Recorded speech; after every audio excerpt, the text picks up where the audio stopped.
If you want to be good at sales, you got to be good at tapping into people's psychology. As somebody who's closed over $7 million in sales myself, I'll be sharing my top 5 dark psychological hacks that can double your close rate. Let's dive in. 5 dark psychological hacks to double your close rate. So we'll be going over double binds, disassociation, how to hijack authority, storytelling, and how to hack identity. Stay till the end because hacking identity is going to be the best way to actually get people across the line to close more deals. Now, the first one is a really powerful one, is double binds. And typically I'm going to pair double binds with internal presuppositional questions. Hopefully I'm pronouncing that right. Okay, so what a double bind is, it's a conversational illusion of choice. Like you present 2 options to prospect, both leading to what you want. Now, oftentimes people are going to attach this to something like the option close, which really just isn't going to work. But when you're asking it in questions in discovery, where there's a lot less need for them to make a decision, they're more likely to buy into your frame. So an example would be like, what would you change about the quality of leads or the amount of leads if you could? So I'm giving them 2 different options here. Quality or the amount of leads. So if they answer that question, they're going to answer about one of those 2 things. I'm giving them 2 different options, but both of those help me.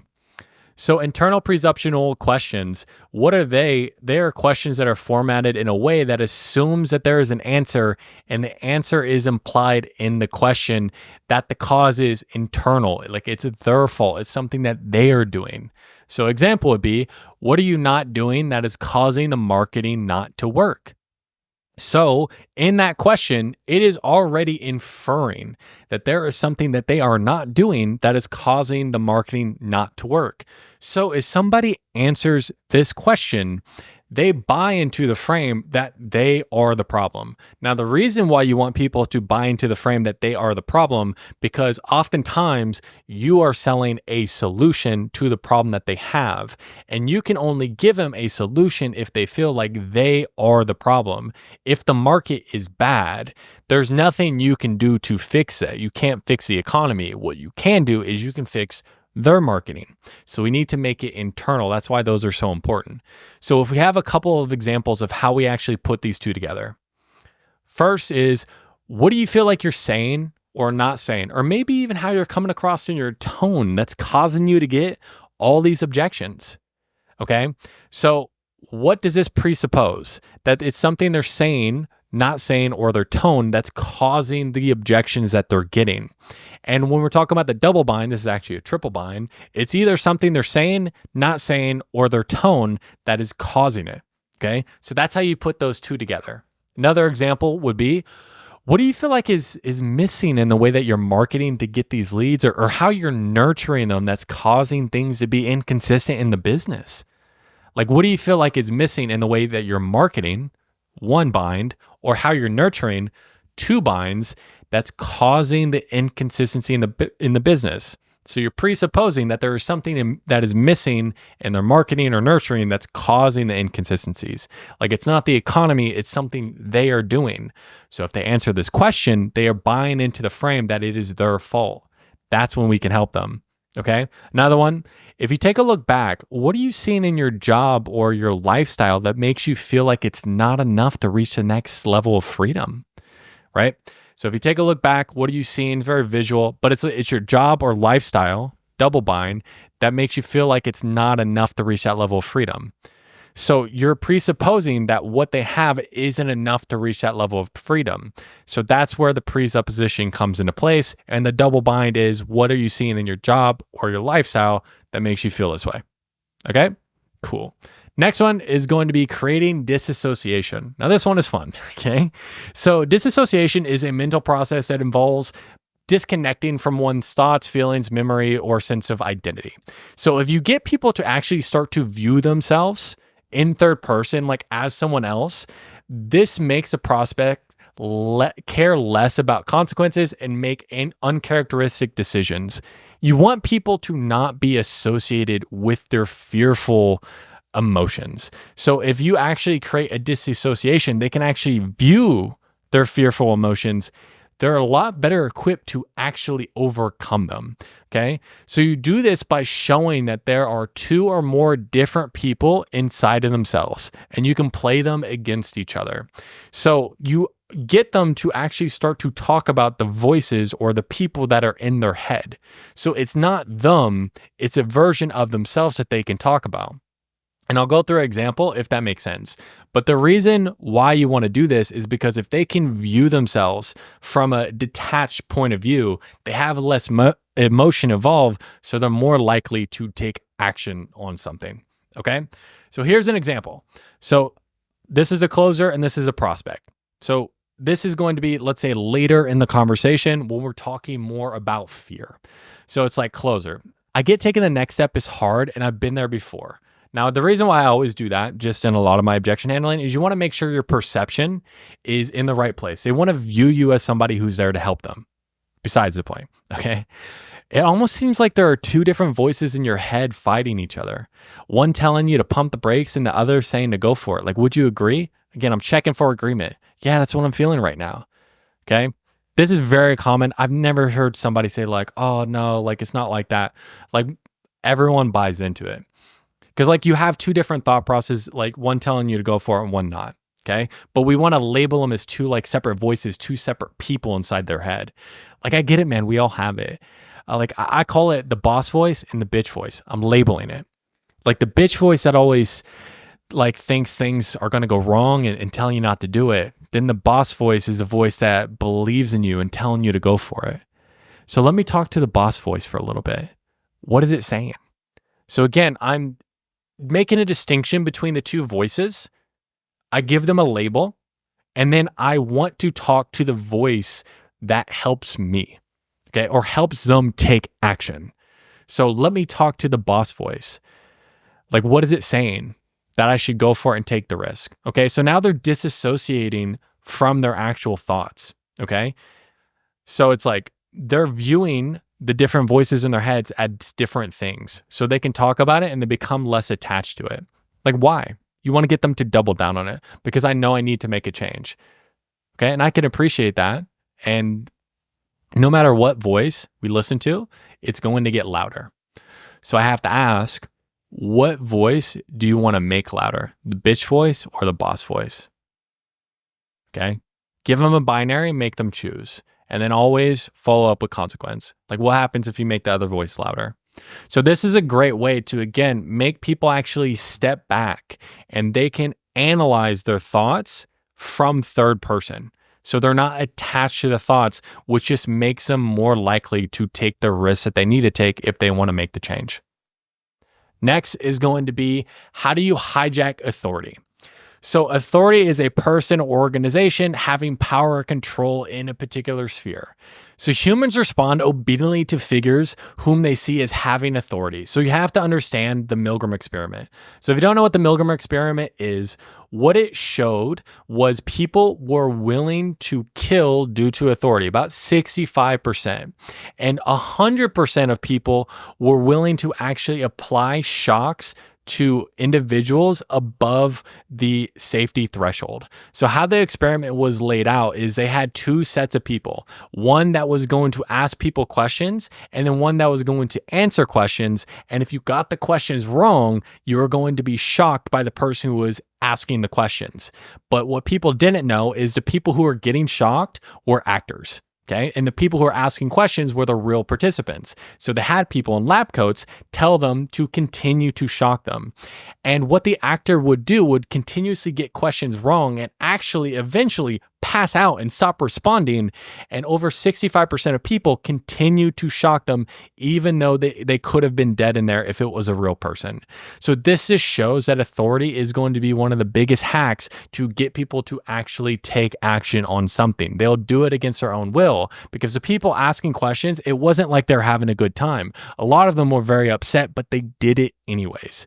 Because authority, charisma, and composure act as a master key to the human mind. And these, at the end of the day, they are skills that you can learn and improve. So when we talk about how to actually gain authority, There's a couple different ways. Number one is going to be appearance. Okay. If you look like an authority, people will treat you like authority. So as you can see here, like this is a doctor, like they look like an authority. They look like authority in the health space. So whatever it is in the space that you sell in, if you can look like an authority for your space, you're going to get people to be more open and listen to you more. Also, looking healthy, looking like a respectable person is going to play a big role too. Studies have been showed like people who look more healthy are going to get listened to more often in case if you don't look healthy, your skin's all out of blue, like you got acne, hair's all disheveled, like make sure you look the part, you look clean, and you look cleaned up. That's going to be important. Next big one is going to be confidence. So confidence is going to be having certainty in yourself and having conviction. You want to ask people to do something you've done before. And this is a big thing I see with salespeople all the time is they ask people to take action. They ask people to find the money. They ask people to not think about it. But if they hop on a sales call, they're those people who give those objections. Okay. So first things first, you need to take your own advice. If you're telling people to take action every day and get after their goals, you have to be getting after yours. That's number one. Number two, we can actually know what confidence looks like. So let's imitate that. So let's have good posture, general face of enjoyment, relaxation, slow body movements, relaxed shoulders. This is all really important because at the end of the day, oftentimes what confidence is just your comfortability in a current situation. And as far as giving yourself more comfortability, a big thing you need to do is just give yourself permission to be comfortable. If you give yourself permission to be the most comfortable person in the conversation, you'll come across as more confident and therefore you'll have more authority. Okay. And there's a couple tricks that you can do to display confidence. You can first and foremost just realize everyone is faking it. Okay. Nobody thinks that they are the end all be all. Everyone is insecure. Like me, I'm sitting here right now making this YouTube video and I'm talking at a screen and it feels kind of weird if I really think about it. Okay. So just realize even the people that are at the top echelons of whatever you're looking at, on some level, everyone is faking it. And if you set expectation of good outcomes, you're going to be more optimistic and you're going to have a better outlook. So if you actually set expectations of like these conversations are going to go well, you have those good expectations, then you're going to just be more confident in those conversations. And just know the worst case scenarios aren't bad. When you're talking about a sales conversation, what's the worst case scenario? They tell you to fuck off. Pretty much that's it. Okay. And once you get told to fuck off a few times, you realize it's not that bad. So you can be more confident in the conversations that you're having. And then understanding limiting beliefs like in your head aren't real. So whatever limiting belief you have in your head of why you're not confident, just understand that's not real. Because you telling me that you're not confident, you're confident that you're unconfident. Okay. And then coming back to look the part, look confident, erect, make sure you look good, your authority in your space, or at least you look like it. And how do you gain confidence? First and foremost, you need to listen to yourself like we were talking about before, create discipline, okay? A big thing that really helped me with my confidence is practicing gratitude. If you're grateful for the things that you've done and the outcomes you've got, like you're just going to be more confident as a person in general. And then 3, give yourself permission to be comfortable in your conversations because confidence is going to be one of those hacks to get authority more than anything else. Because if you are confident, these people do not know your entire life. They only know the interaction that you're having with them. And confidence, what it's going to do is subconsciously trigger that this is how this person acts all the time. And the only way a person can act confident all the time is if they're really competent in their authority. They get good reactions out of people. So that's why confidence is going to be a hack. And something that I'll do quite often too is I'll use quotes to hijack somebody's authority to make sure like I'm getting more authority as I go by. For example, somebody like Tony Robbins, I quote all the time because he's going to be authority in like the self-improvement space. I'm typically helping people improve themselves. Okay. Next is going to be storytelling. So why storytelling is such a hack as far as getting people to open up and eliminate objections is because when you hear a story, you automatically put yourself in the protagonist spot. We can use this to our advantage with embedded commands, opening ourselves up emotionally. So they'll open up emotionally to us, called tactical vulnerability, and we can eliminate certain objections. So if you don't know what an embedded command is, it's phrases that are hidden within normal language, and they're designed to be absorbed directly by the conscious by bypassing the critical part of the brain. So an example of that is like when you're telling a story. So I asked my dad, what should I do? And he told me, What would you do if you knew you couldn't fail? I thought that was a good point, so I did it and I decided to take action. Okay. These are embedded commands. Like I did it. I decided to take action. And you would always want to emphasize that. So those are going to really imprint in the brain on somebody needs to take action.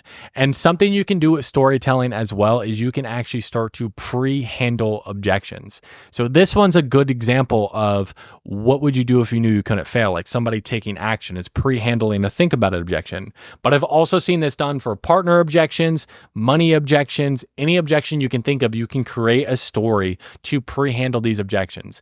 I will say, make sure it is your own story. Authenticity is going to be a big thing. When I use a story, I typically am going to do it to get certain type of answers out of things like consequence and get people to really open up emotionally to me. So that is a real great hack to get people to open up emotionally. Okay. Last is going to be, how do you hack identity? So sales isn't just about transactions, it's about transformation. And the deepest level of change happens when somebody changes their self-perception. So you got to understand like what their current identity is, help them shift it, and then cement the new identity changes. Because there have been studies done about people on how they view how they handle stress. So people who view themselves as not handling stress well got negative health outcomes. But people who viewed themselves as stress is good and they handle stress well did not get the same negative health outcomes. So this is just going to show that the way you view yourself has a huge impact on your life in every aspect, including your health. So if you're able to actually help shift people and shift their identity, they're going to want to be consistent with that new identity you help them get. So not only will you be able to close more people and not get as many objections, they will actually perform better in whatever you're selling. They'll get better outcomes because you help them get this new identity that's going to help them get the outcome that they want. Okay. So a few examples of how you can do this, how you can implement some different things to tap into people's identity. Okay. So let's talk about the first one. I've always struggled with social anxiety, so I can really appreciate how open you are. Have you always been this open, or do you work on it like me? Or did you have to work on it like me? So let's take a look at this sentence. So the very first part is I've always struggled with social anxiety. Now, the reason I would say something like this is because it's tactical vulnerability. Again, I'm going to be vulnerable with them. They can be vulnerable with me. Then this identity, I appreciate how open you are. I want them to be open. This helps me. Have you always been this open? Or did you have to work on it like me? That's a double bind. So you see how we can add some of these things together. They're like, oh no, I've always been open. Or no, I did have to work on it. And now I'm open and things like that. So they're entrenching that they are open, and them being open is going to help me in the conversation really dig down deep into the things I need to dig down deep into to get them to make a change. That's one example of it. Okay. This is another example. Do you know someone or know of someone who is where you would like to be? What are the characteristics, not skills, that allows them to be the way that they are? Based off of that, what do you feel like is missing? Why is that? So what happens if that's always missing? So if we break this down, do you know someone or know of someone who's where you would like to be? Because if you're helping somebody make a transition, let's say, for example, you're selling like a biz op, okay, and they're getting into real estate. Do you know someone or know of someone who's where you like to be? Do you know someone who's like making money in real estate, for example? What are the characteristics, not skills? Because what you'll get out of that of like, okay, what's the characteristics? Oh, like they just know what to do. No, it's not skills that allows them to do what they do. Take action, dedicated, disciplined, whatever it is. You want to get those out of them. Based off of that, what do you feel like is missing? Like you want them to tell you what the things that they are missing that's preventing them from being the identity they want to be. Why is that? Get them to expand. And then what happens if that's always missing? Then we consequence on what if they always are missing that trait. Okay. So that's a really good way to dive into identity. Let me know if this is helpful. And if you have any questions, go ahead and leave them in the comments, and I'll see you guys next time.